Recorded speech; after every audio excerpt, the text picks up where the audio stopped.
Estimados amigos, muy buenas noches. Estamos en este subprograma Entre Ingenieros, directamente desde la Facultad de Ingeniería Mecánica de la Universidad Nacional de Ingeniería y en particular desde el Centro de Proyección y Responsabilidad Social.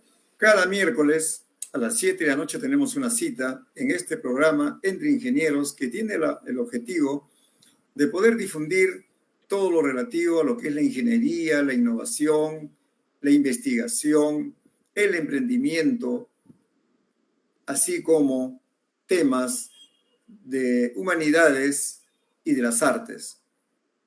Nosotros en este último programa hemos querido participar y tener a un invitado especial para cerrar el año 2021 con un brillante expositor, amigo de aquí de la Universidad Nacional de Ingeniería y que ha tenido la deferencia de poder aceptar nuestra invitación. Me refiero al magíster ingeniero César Butrón Fernández. Él es ingeniero mecánico electricista, egresado de la Facultad de Ingeniería Mecánica.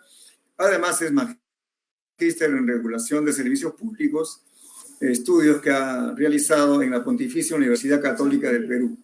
También es presidente del directorio del COES, del Comité de Operación Económica del Sistema. Y el tema que hemos elegido esta noche para tratar y para conversar y para difundir entre todos y cada uno de ustedes que nos obsequian su amable presencia virtual es la situación actual del Sistema Eléctrico Interconectado Nacional, el SEIN. El día de hoy, como les reitero, es el último programa del año 2021. Y qué mejor momento y qué mejor oportunidad para tener a un prestigioso profesional que ejerce una labor tan importante en el quehacer energético del país. Me refiero al magíster ingeniero César Butrón Fernández, que haciendo un espacio en su agenda personal y profesional, ha tenido la deferencia de estar con nosotros en tu programa, nuestro programa, Entre Ingenieros, que semana a semana viene tratando diferentes temas con diferentes invitados de excelente calidad profesional, personal y académica que nos permiten recrear todos aquellos conceptos que puedan complementar nuestros saberes en nuestra gestión permanente. El Centro de Proyección y Responsabilidad Social de la Facultad de Ingeniería Mecánica se siente halagado por todos aquellos invitados que hemos tenido y que han tenido siempre una sintonía especial, tanto en directo como en diferido, porque muchos a veces no nos pueden ver en directo, sino lo van a ver en la grabación, y eso nos halaga. Por eso, buenas noches, César.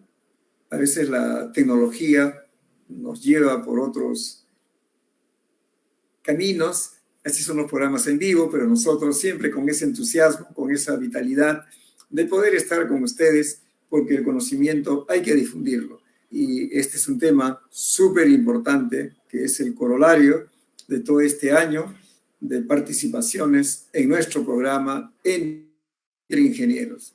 Y también el poder saber que nuestra audiencia está integrada por estudiantes, egresados, no solamente de la facultad, sino de la universidad y de diferentes universidades, por diferentes personas que tienen a bien acompañarnos porque estamos prácticamente en la edición 48-49 y eso ha hecho de que tengamos un espacio especial dentro de la universidad y en particular dentro de la facultad. El poder organizar este tipo de eventos tiene un solo objetivo: difundir lo que es la ingeniería en sí, en su esencia, sus logros, todos los temas de emprendimiento, de investigación, de desarrollo, de innovación, de manera transversal, en el área de la ingeniería, la arquitectura y las ciencias, y también tocar temas relativos a los aspectos de las habilidades socioemocionales y también al tema de las artes. Todo eso complementa la formación integral de un profesional. Por ello, que pueda expresar nuestra gratitud por el empeño y por el acompañamiento que semana a semana tienen ustedes para con nosotros. Somos un equipo aquí en Proyección Social, integrado por la licenciada Jacqueline Herrera Montalvo, por el señor Majo Pineda Morales, soporte técnico, y así hemos ido semana tras semana poder llevar este programa hacia ustedes. César, ¿me escuchas ahora? Sí, claro que sí. Buenas noches, Antonio. ¿Me escuchas también? César, ¿me estás escuchando? Yo sí, perfecto. Bueno, sí. Bueno, entonces, no sé si has escuchado la presentación. Claro que sí, claro que sí. ¿Me escuchan Ya. bien? Buenas noches con todos. Muy bien. Buenas noches, Antonio. Bueno, César. Sí, un placer. Nuevamente Un placer estar aquí con ustedes. Muy agradecido por la invitación. Y más aún si es en el alma mater, ¿no? Que es la UNI. Y felicitaciones por este programa entre ingenieros. Una felicitación, es un esfuerzo muy interesante. He quedado admirado de tus palabras en este momento porque es raro encontrar a alguien con la intención de perfeccionar la formación, no solamente en la parte técnica, sino en las artes y las humanidades, una formación integral, completa. Así que eres un Leonardo da Vinci de los ingenieros, Antonio, te felicito. Muchas gracias, César. Eres muy dadivoso en tu comentario. Entonces, cuando uno ve el tema de hoy día, que has tenido la gentileza de poder compartir con nosotros la situación actual del sistema eléctrico interconectado nacional, ¿qué debemos entender por un sistema eléctrico interconectado y cuál es el beneficio para el país?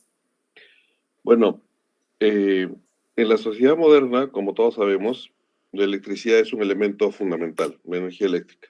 Sin eso no funcionan telecomunicaciones, computadoras, ascensores, ni siquiera los carros, ¿no? Porque por más que sean combustión interna necesitan electricidad y pronto van a ser carros eléctricos. Entonces, el tener un suministro continuo y confiable de electricidad para todas las ciudades y grandes consumidores, minas, industrias, etcétera, es ahora fundamental para la sociedad moderna, para la economía, para mantener un país funcionando.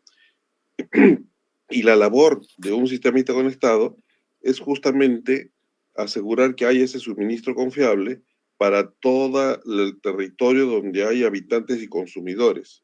Entonces, el sistema interconectado peruano es justamente el conjunto de todas las plantas de generación, líneas de transmisión, subestaciones, redes de distribución, que permiten que la energía se produzca, generalmente en sitios alejados de los lugares de consumo, se transmita desde esos sitios hasta los centros de consumo y luego sea distribuida a todos los consumidores finales. En el Perú, nuestro sistema interconectado abarca pues la mayor parte del territorio nacional habitado, ¿no? Que es toda la costa y sierra, con capacidad de atender todas las necesidades presentes y futuras en un corto plazo. Y solamente, fíjense, para decirlo, de todas la única ciudad de cierto tamaño que no está atendida por el sistema interconectado nacional es Iquitos. Todas las demás, si estamos hablando de Pucallpa, Puerto Maldonado, toda la costa y la sierra, tienen capacidad de atender el suministro confiable y seguro de energía eléctrica. Esencialmente eso es. Y el COES no es más que el policía de tránsito, es el operador, es el que determina quién debe producir, cuándo debe producir y cuánto debe producir para poder lograr que nadie se quede sin energía conforme varíe la demanda a lo largo de todo el día, del mes, del año, etcétera, etcétera. César, cuando hablamos de generación de energía eléctrica, estamos hablando de energía eléctrica generada por las centrales hidráulicas, las centrales a gas, la eólica. ¿Qué tipos de generación es la que se va interconectando y en qué porcentaje contribuyen a esta distribución? Sí, claro, en el Perú tenemos varias de las tecnologías que hay en el mundo. Efectivamente tenemos hidroeléctricas, que fue casi las primeras que hubieron, ¿no es cierto? Luego hay centrales térmicas, que son de diversos tipos, centrales térmicas que utilizan gas natural, turbinas de ciclo abierto, o si no, ciclos combinados que utilizan gas natural. Tenemos también turbinas que utilizan petróleo diésel, ¿no? Que se usan para atender los picos. Tenemos centrales a vapor, tenemos una central a carbón de vapor que ya se va a retirar el próximo año, pero esa tecnología la hemos tenido hace 30 años por lo menos.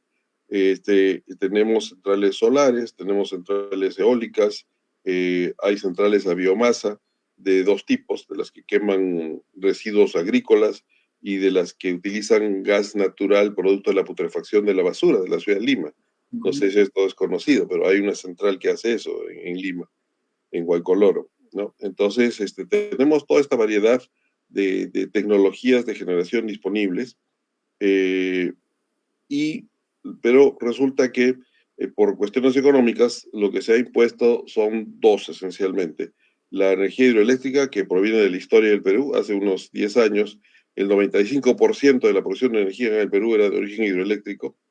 Luego, el 2004, llegó el gas de Camisea a la costa, llegó a Lima, y a partir de ahí el crecimiento se dio a base de gas natural, con centrales térmicas, primero el ciclo abierto y luego ciclo combinado, y de tal manera que ahora aproximadamente el 45% de toda la generación del país es a base de gas natural, ¿no? El otro 50% es hidroeléctrica y tenemos un 5% de renovables, que son las que comenté, son viento, sol y biomasa. Y en sol lo que tenemos son centrales fotovoltaicas, esa es la modalidad que tenemos. Esa es la situación actual de producción de las diferentes tecnologías para el sistema interconectado. Cuando uno ve las ventajas de este sistema interconectado, ¿cuáles son las mayores dificultades que afronta un sistema interconectado? ¿En qué épocas? ¿Hay épocas críticas, no críticas? ¿Cómo es el tema ese? Bueno, primero señalaré una ventaja fundamental de cualquier sistema interconectado, ¿no es cierto?, que permite que todas las tecnologías estén disponibles y se puedan utilizar de la mejor manera, con el mejor aprovechamiento de los recursos naturales y con la minimización de pérdidas en transmisión y el menor costo posible de generación, ¿no? Entonces, el sistema interconectado permite eso. Para poner un ejemplo, hace unos años, hasta el año 2000, en el Perú había dos sistemas. Había el sistema centro-norte y el sistema sur. El sistema sur funcionaba con su propia generación y centro-norte con su propia generación y tenía su demanda. Y en ese año se interconectaron. Y eso permitió que lo que ocurre ahora, que como en el sur no ha habido más inversiones en generación significativas en los últimos años, por ejemplo, el sistema sur importa casi el 60% de toda la energía que consume y la importa desde el centro.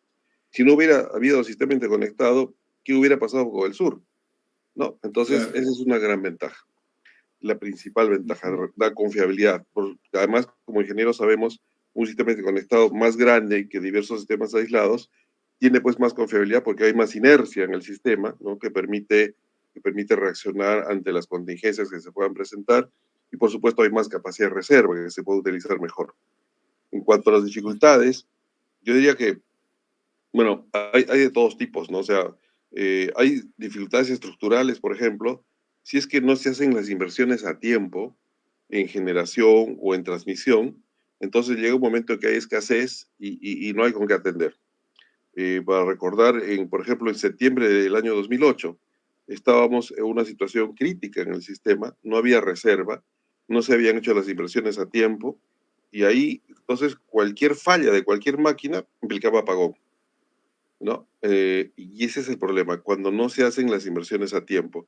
En ese tiempo se juntó la tormenta perfecta, la demanda creció notablemente, no hubo nuevas inversiones en generación grandes, el ducto de gas se llenó, entonces había máquinas que podían usar gas, pero que no pasaba más gas por el ducto, ¿no? Y entonces cualquier falla que se producía, no había reserva con que atenderla. A la fecha tenemos una reserva significativamente alta, damos más del 50% de capacidad de reserva, y entonces Las dificultades que se pueden presentar son de tipo operativo, ¿no? Que haya fallas de líneas o fallas de centrales imprevistas, por ahí huaicos por las centrales hidroeléctricas, que los ha habido, ¿no? Las líneas cuando hay estas lluvias y tormentas en la sierra generalmente, o a veces las lluvias en la zona norte por el fenómeno del Niño, que simplemente entraban las quebradas y se llevaba a postes o torres, ¿no? Y producían apagones. Esas son las circunstancias, las dificultades que enfrenta el sistema. Y en nuestro caso tenemos un elemento adicional muy relevante, y es que, como hemos dicho, el gas natural representa el 45% de toda la generación, y todo ese gas natural depende de un solo ducto que viene desde el yacimiento de Camisea hasta la costa. Entonces, si hubiera, Dios no lo quiera, alguna interrupción de ese ducto que sea duradera, que dure más allá de lo que las reservas existentes permiten mantener el servicio, ese es el principal riesgo que enfrenta el sistema eléctrico interconectado en este momento. Y cuando uno lee acerca del indicador de reserva fría, ¿cómo debemos entender ese indicador de reserva fría? ¿Qué es eso? Bueno, hay dos tipos de reserva en un sistema, ¿no? Dos grandes tipos, hay montones de tipos, pero dos grandes tipos: la reserva rotante y la reserva fría. ¿Ya? La reserva rotante es que hay máquinas que están produciendo, pero no están produciendo al 100% de su capacidad, sino que reservan una parte para poder atender en caso de cualquier contingencia. Eso es la reserva rotante. La reserva fría significa más bien máquinas que están paradas, que están apagadas, ¿no? Porque con las otras máquinas que son más económicas se puede atender toda la demanda. Y estas máquinas están ahí paradas a la espera de que, si es que ocurre alguna falla de alguna máquina o de alguna línea que sabemos que va a durar mucho tiempo, entonces el COES manda arrancar esta máquina que estaba parada de reserva fría, y con eso reemplaza lo que sea que haya fallado.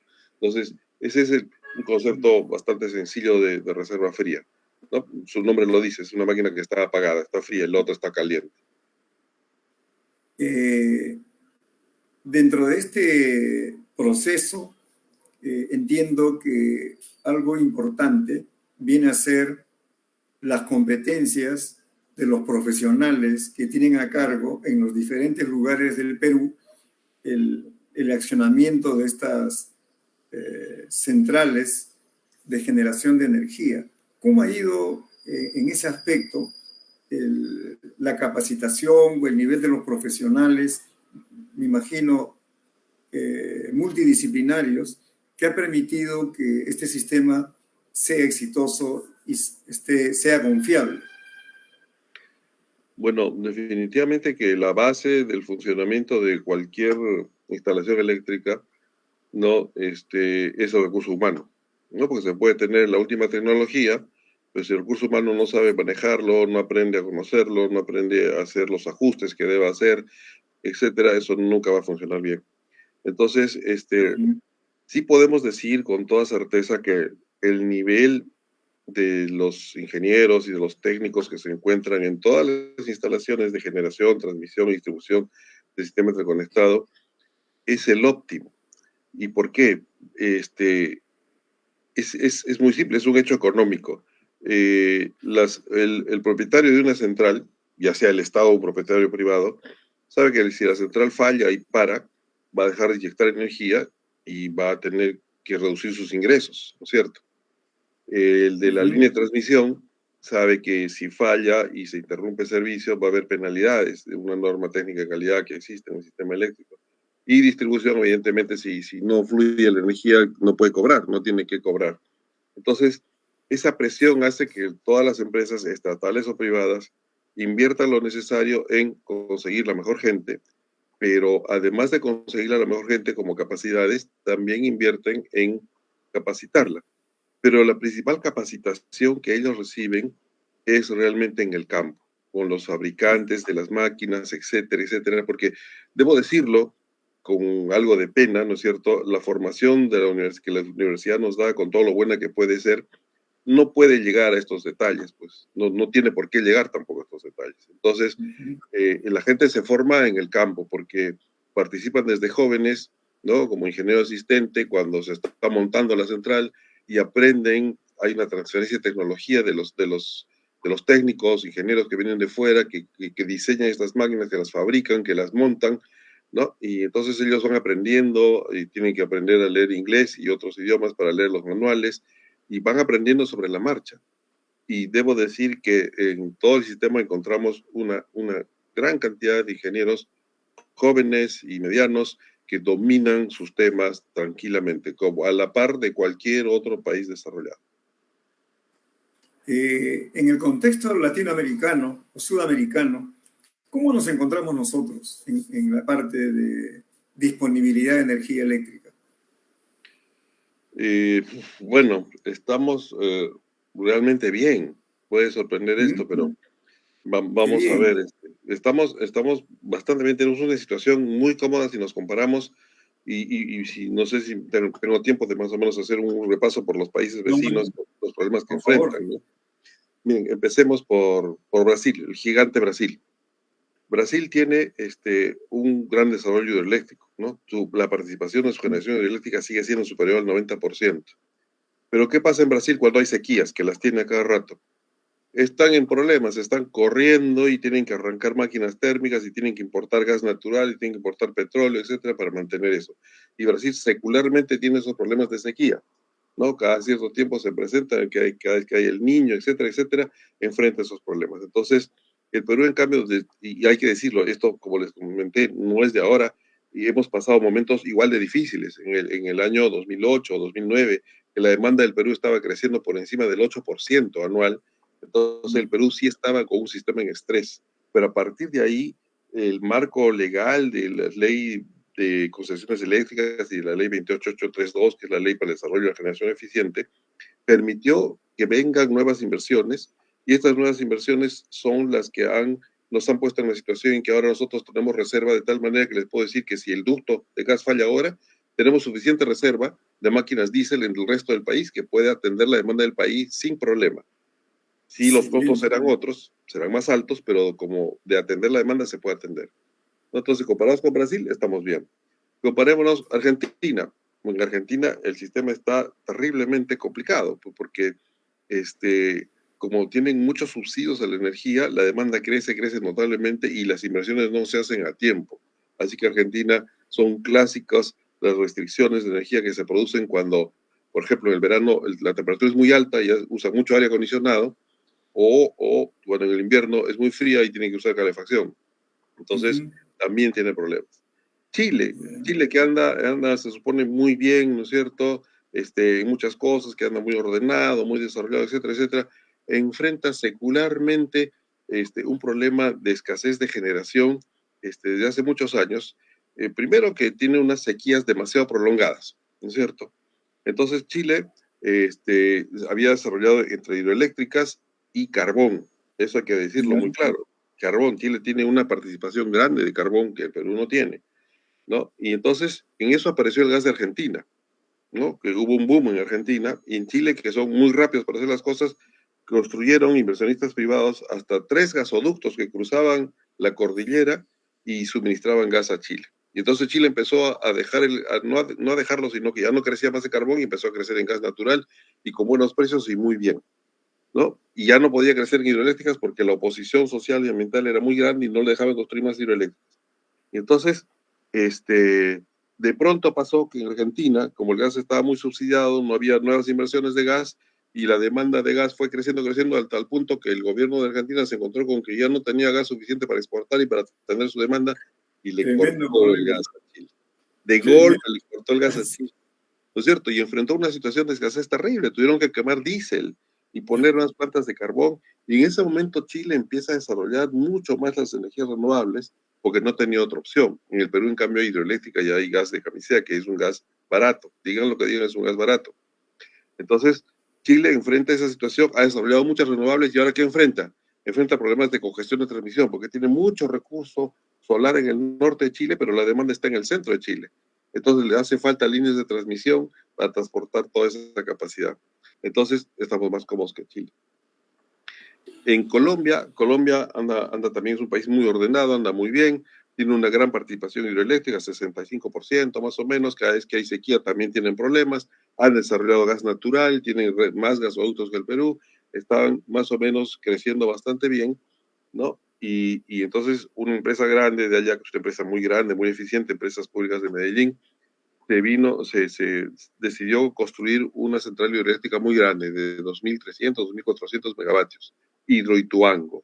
Y la construyeron Ya. y faltaba poco tiempo para que ponerle en servicio y hubo un problema fatal, ahí hubo una inundación, el agua escapó, inundó toda la sala de máquinas, etcétera, etcétera, y el proyecto es en construcción, está recontra atrasado, tiene unos problemas muy grandes.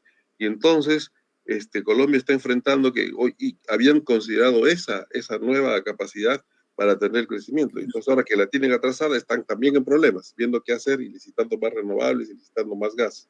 Entonces, tampoco están tan tranquilos como nosotros, ¿no? Ecuador, tenía una situación muy mala, ¿no? Siempre era importador neto de energía, importaba de Colombia, pero en eso llegó un gobierno que decidió construir centrales hidroeléctricas, ¿no? Y llegó a un acuerdo con los chinos. Los chinos eran los que hacían todo. Le prestaban el dinero para la construcción de hidroeléctricas, venía la empresa china, era la que hacía la construcción, el gobierno ecuatoriano le pagaba a la empresa china con la plata que le había prestado el gobierno chino y quedaba endeudado y la deuda se iba a pagar con petróleo, porque Ecuador es productor de petróleo. Y entonces Ecuador tiene empeñada una buena parte de su porción de petróleo futuro en pagar esos préstamos. Y así construyó sobrecapacidad hidroeléctrica. Y entonces Ecuador estaba muy bien. ¿Qué ha pasado ahora? En la central más grande que construyeron, han empezado a detectar erosión a poco de la toma del agua.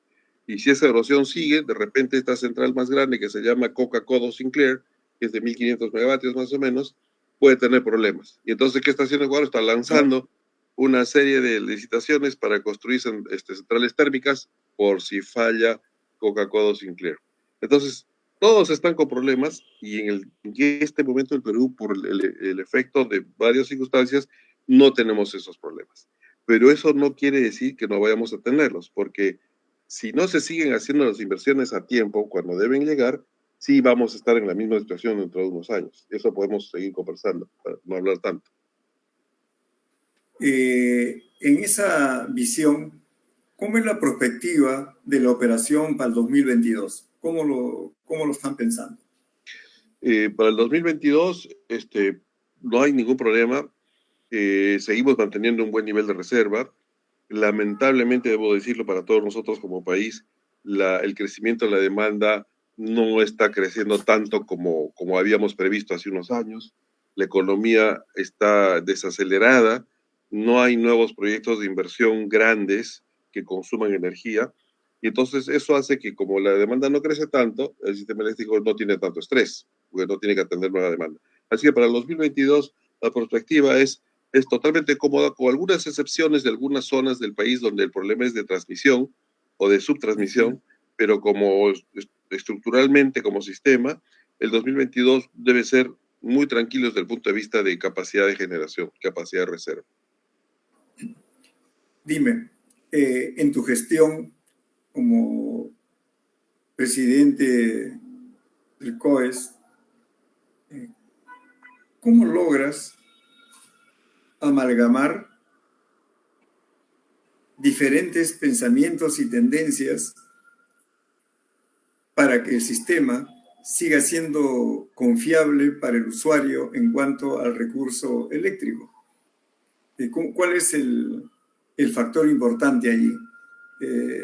¿Tu experiencia, tu asertividad, tu empatía, tu liderazgo? Porque esas son las cosas que hoy se hablan, ¿no? O sea, el aspecto cognitivo que la universidad nos ha dado siempre, pero que las habilidades socioemocionales pues no las han promovido. Y hoy día eso es muy importante para que una persona como tú puedas hacer que sintonicen un solo pensamiento y puedan estar involucrados y comprometidos con todos los proyectos de desarrollo que tienen ustedes. Es Bueno, importante entonces esa parte. a ver, es que la situación es Es bastante distinta de lo que podría parecer. En primer lugar, hay varias facetas en la respuesta, ¿no? Hay el tema de cómo se lleva adelante la operación del día a día y cómo se manejan las relaciones con todas las empresas que existen, que hay muchas empresas privadas, también hay algunas pocas estatales, y con intereses contrapuestos, ¿no? Están de un lado la generación y de otro lado la demanda, ¿no? La demanda, la distribuidora también es parte del COES. Entonces, los intereses son contrapuestos porque claramente la generación quiere que el precio sea lo más alto que se pueda y la demanda quiere que el precio sea lo más bajo que se pueda. Entonces, es terriblemente complejo lidiar con todos esos intereses contrapuestos y efectivamente ahí sí pues tiene mucho que ver la imagen que uno se forja espero que lo tomen así los agentes, de presidir y ser una persona equilibrada, imparcial y justa y correcta, ¿no es cierto? Que escucha a todos, pero que al final tiene que tomar decisiones por el bien común, ¿no? Yo diría que estamos sobreviviendo adecuadamente porque nadie está contento. Entonces, quiere decir que nunca nos hemos ido ni para un lado ni para el otro, ¿no? Si de un lado dice que no está contento, si del otro lado no están contentos, quiere decir que estamos manteniendo el justo equilibrio, porque fatal sería que un grupo estuviera muy contento y el otro descontento, ¿no? Pero ese es el punto de vista del manejo. Por supuesto que tiene que haber conocimiento, solidez de conocimiento, legitimidad de las decisiones, no soporte técnico, tiene que haber apertura total, transparencia, toda la información se pone a disposición de todos, etcétera, etcétera. Entonces se conjuga una serie de cosas, es casi como hacer política, es hacer política sin hacerlo, ¿no? Eso en el manejo de las interrelaciones dentro del COES. Pero tal como enfocas la pregunta, para el desarrollo, ahí sí escapa a nuestras manos, porque el COES es un tomador de regulación. El COES opera el sistema que le dan, ¿no? Y quien tiene que promover el desarrollo es esencialmente el Ministerio de Minas, que es la máxima autoridad, la autoridad concedente y la autoridad normativa. Es el que tiene que guiar dar los lineamientos y las normas para promover, incentivar la inversión que se requiere. En el COES nosotros nos vemos a nosotros mismos como un asesor del Ministerio de Minas, porque le proveemos los planes, las proyecciones, la situación, diversos escenarios, etcétera, etcétera, para que ellos vean de tomar las decisiones. Y ellos tienen que tomar esas decisiones y traducirlas en normas que incentiven, que creen regulación, que haga que los agentes les sea interesante invertir para seguir atendiendo el crecimiento, ¿no? Entonces, en ese caso nosotros, digamos, no tenemos que lograr el acuerdo de voluntades, pero sí hacemos lo posible por darle toda la información necesaria, tanto a los INERMIN, que es el fiscalizador y regulador, como al Ministerio de Minas, que es la autoridad principal, que es la que fija la política energética. Hace algún tiempo leí un artículo en donde decían que el desarrollo de un país es directamente proporcional a la capacidad de disponibilidad de energía eléctrica. ¿Tiene relación el desarrollo de la energía eléctrica para los nuevos inversionistas o nuevos capitales que desean invertir para formar empresas en diferentes lugares del Perú? Absolutamente, es absolutamente vital. Es claro, es clarísimo, y hay casos en la zona norte donde por falta de transmisión hay diversas empresas agroindustriales, ¿no es cierto?, que buscan una zona que está alejada de las ciudades y quieren desarrollar ahí una empresa agroindustrial que consume mucha energía eléctrica más que una industria agrícola pura, ¿no es cierto? Y simplemente no hay capacidad de transmisión para que la distribuidora de la zona no la puede atender porque no tiene capacidad de transmisión. Entonces, eso está deteniendo el desarrollo de esa zona, está deteniendo inversiones que pueden traer y que dan trabajo, ¿no? Y que dan desarrollo de la zona no solamente por la inversión que hace, sino todos los puestos de trabajo indirectos que se producen, porque no solamente la gente que trabaja en la planta, sino el guachimán, ¿no es cierto? Y la señora que le lleva el menú al guachimán, ¿no es cierto? Y así sucesivamente. Así es, exactamente. Entonces, la energía eléctrica, el que llegue a tiempo y oportuna a todos los rincones del país donde pueda desarrollarse cualquier actividad económica, además de también a toda la población, por supuesto, es fundamental para el desarrollo de un país. Un país sin energía eléctrica en estos tiempos no puede hacer nada. Nos quedamos sobreviviendo nada más, ¿no? Pero no podría hacerse ningún desarrollo. César, con la experiencia que tienes tú, ¿qué tendrías que hacer? ¿Qué decisiones tendría que tomar el país para incentivar la generación de mayor cantidad de energía eléctrica? Porque se supone que algunos capitales llegan, al no tener esa disponibilidad, buscan otro lugar donde poder desarrollar y quien le pueda proveer de esa energía eléctrica. ¿Y qué deberíamos hacer de acuerdo a tu experiencia? Y también una pregunta, ¿en qué momento hacen la prospectiva de lo que va a pasar en el siguiente año? ¿A medio año, en septiembre? ¿Cómo es ese tema? Ya, a ver, empiezo por la segunda pregunta, que es más procedimental. El COES hace planificación en diversos horizontes. Hace la prospectiva para el año siguiente, que la termina más o menos en octubre, ¿no es cierto? Se discute y se entrega, se publica en diciembre, a más tardar en enero.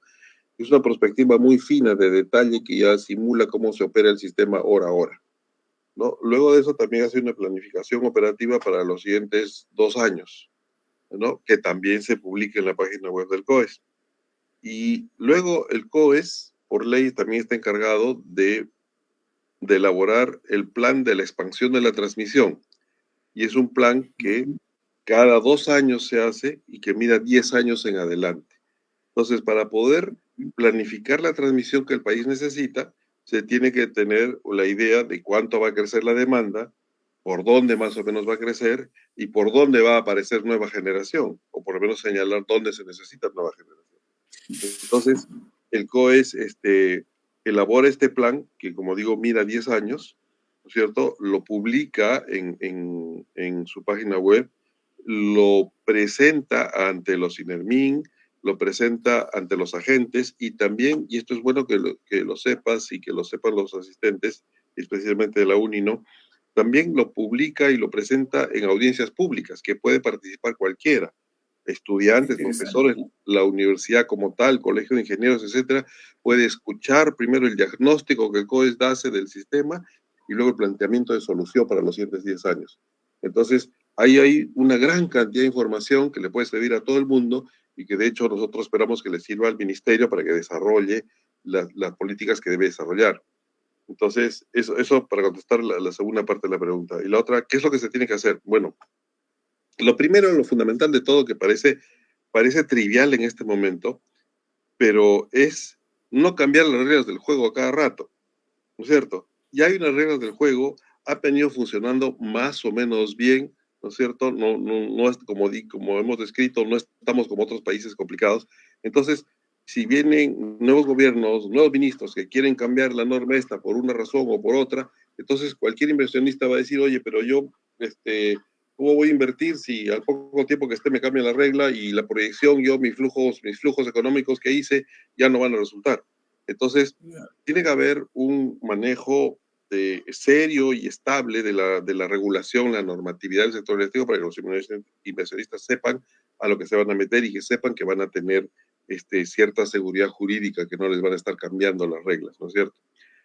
Tal es así que, por ejemplo, el desarrollo de la transmisión en el Perú es un éxito gracias a que tiene un esquema de contratos BOT, que se llaman, ¿no? Que son contratos para construir, financiar y luego operar y mantener todas las líneas de transmisión que se necesitan, que son de cientos de millones de dólares, y que se hacen a través de un concurso que convoca por inversión, y el ganador se lleva la concesión que le da el derecho de la obligación de financiar y construir y operar y mantener, y una remuneración que él pide en el concurso por 30 años. Entonces, ese inversionista sabe que durante 30 años su inversión, su remuneración va a estar asegurada, que nadie le va a meter la mano y le va a cambiar la tarifa, ¿no es cierto? Y entonces, por eso es que él puede hacer una inversión muy grande al inicio, que luego se recupera lentamente a través de lo que pidió en concurso. Entonces, mantener ese esquema de seguridad es fundamental. Y de ahí, por supuesto que hay que ir innovando para permitir la participación de nuevos tipos de negocios que no había hace poco, ¿no es cierto? Las centrales termosolares, los sistemas de almacenamiento en baterías, ese tipo de cosas. La regulación peruana no tiene todavía algo que permita que alguien, por ejemplo, si y tú y yo nos asociamos, ¿no es cierto? Y decimos, oye, bueno, en cierta zona del país hemos detectado como ingenieros que somos que hay mucha variación de voltaje. Entonces nos vamos a poner ahí un banco de baterías grande, así tipo Tesla, ¿no es cierto? Y vamos a cobrar por ello, pero vamos a estabilizar la tensión. No podemos. No hay un marco que permita hacer esa inversión y desarrollar ese negocio. Entonces, es una combinación de mantener las reglas conceptuales principales con cierta seguridad jurídica, y lo otro es empezar a adecuar la normativa para las nuevas tecnologías y los nuevos modos de negocio. Eso debería ser las guías principales para poder seguir asegurando el desarrollo de inversiones en el sistema eléctrico, en generación, en transmisión y en distribución. Y he querido invitarte, César, porque no todos los que están involucrados en el tema, en esto de la generación, distribución de la energía eléctrica, saben a ciencia cierta qué es el COES y cómo funciona. Entonces, creo de que hoy día tu presencia, creo, no, estoy seguro, va a generar más de una reflexión, así como la que hace aquí un acompañador de nuestro programa como José Escalante, que dice, en cuanto a las energías renovables, con miras a la transición energética, ¿cómo está nuestro país en comparación de los países latinoamericanos? Perfecto. Primero, antes de eso, sí, pues el COES, realmente casi nadie sabe qué es el COES y qué hace el COES, ¿no? Pero solo se acuerdan del COES las autoridades cuando hay apagones. Cuando lo ideal es que nadie se acuerde de nosotros porque quiere decir que estamos manteniendo el servicio bien, ¿no es cierto? Pero sí es bueno que los ingenieros, los estudiantes de ingeniería sepan qué es el COES y que cualquier sistema eléctrico moderno necesita un COES. Llámese como se llame, necesita un COES. Ahora, para responder a la pregunta sobre la transición energética y cómo estamos, primero definamos qué es transición energética. Transición energética es que estamos poco a poco, va a ir cambiando el sistema que está basado en centrales convencionales, ¿no es cierto?, como hidroeléctricas grandes o centrales térmicas, para que en algún momento llegue a ser basado exclusivamente en energías renovables no contaminantes. Entonces, ese proceso de pasar de uno al otro es la transición energética.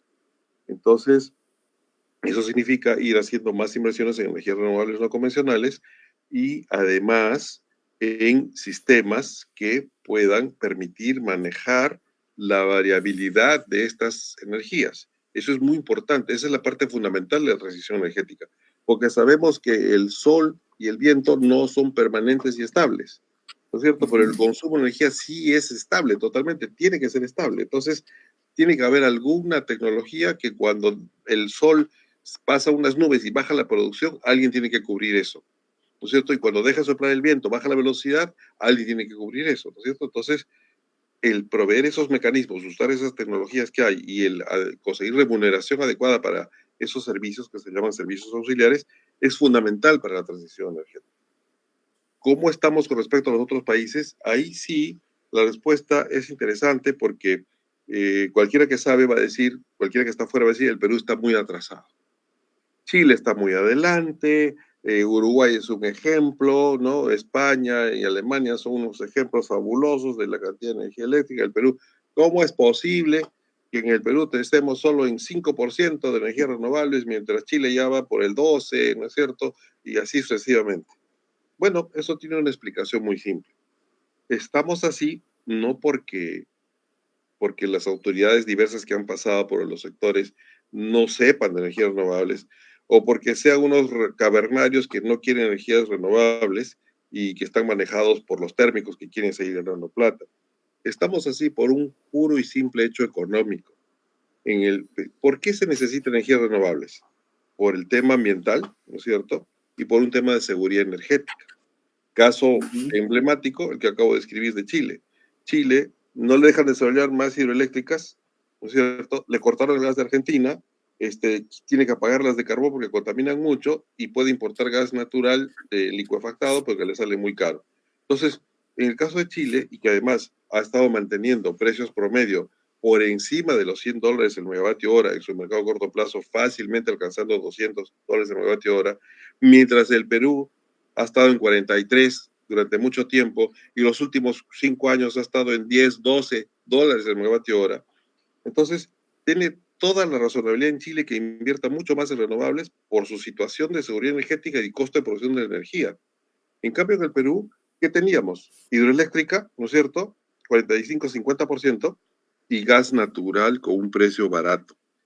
Ese gas natural con precio barato hacía que invertir en renovables en el Perú no saliera para nada rentable, porque no hay que olvidar que las renovables hace unos pocos años eran bastante más caras que lo que cuesta generar con gas natural.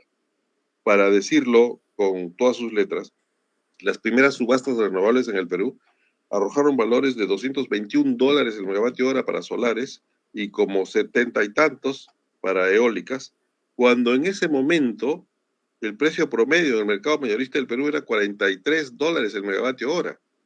Entonces, en el Perú, las renovables eran más caras que lo que existía. Entonces, a diferencia de Chile o de Uruguay, las renovables en el Perú han significado incremento de tarifas, y eso no se dice.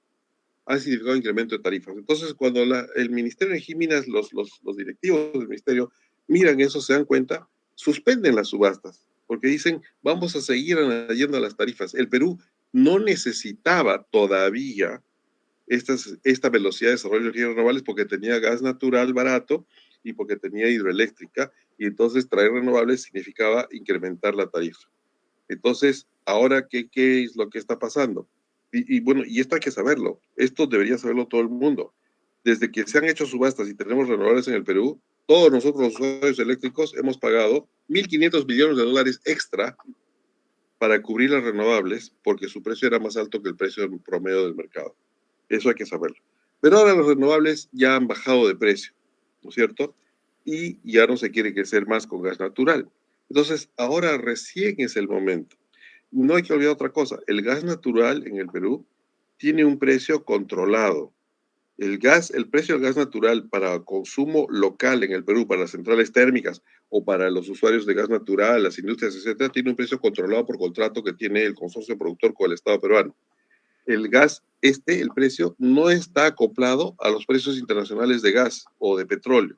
Entonces, es un precio que ha sido, es y será bajo. En el Perú está alrededor de $3.2 el millón de BTU, cuando en ciertos momentos en Estados Unidos estaba en 9 o 12, ahora ya bajó por el shale gas, pero ahora que ha subido un montón el gas, en Japón está en 16, en 18, y en diversos mercados del mundo el precio del gas está caro, y en el Perú no, porque tiene un contrato con una fórmula de reajuste que no toca los precios internacionales de hidrocarburos.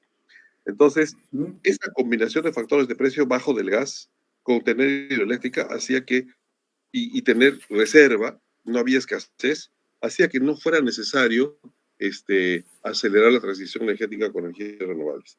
Ahora que las energías renovables han bajado notablemente y que ya no se quiere usar más gas, ¿no es cierto? Ya evidentemente carbón el Perú no tiene, se acaba la última central, se retira, ¿no? Entonces, ahora es el momento de las energías renovables y es cuando el Perú va a empezar a crecer en renovables poco a poco, tal como lo han hecho Chile y Uruguay ya años antes, pero por sus propias circunstancias.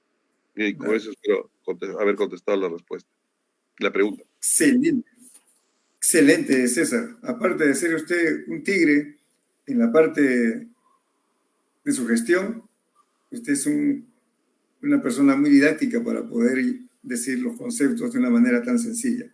Bueno, César, acá tenemos varios saludos. Carlos Quispe nos saluda desde Brasil. Gracias, Carlos, por estar con nosotros. Igualmente, un saludo desde Lima, desde Perú, de parte del magíster ingeniero César Butrón y el mío propio. Por supuesto. Alfonso Castillo, amigo común, dice que está muy contento viendo la entrevista. Y mi primo Jorge Arévalo te envía un saludo desde Arequipa, César. De la tierra, saludos. Sí, él es Characato. Joel Quispe también, un saludo.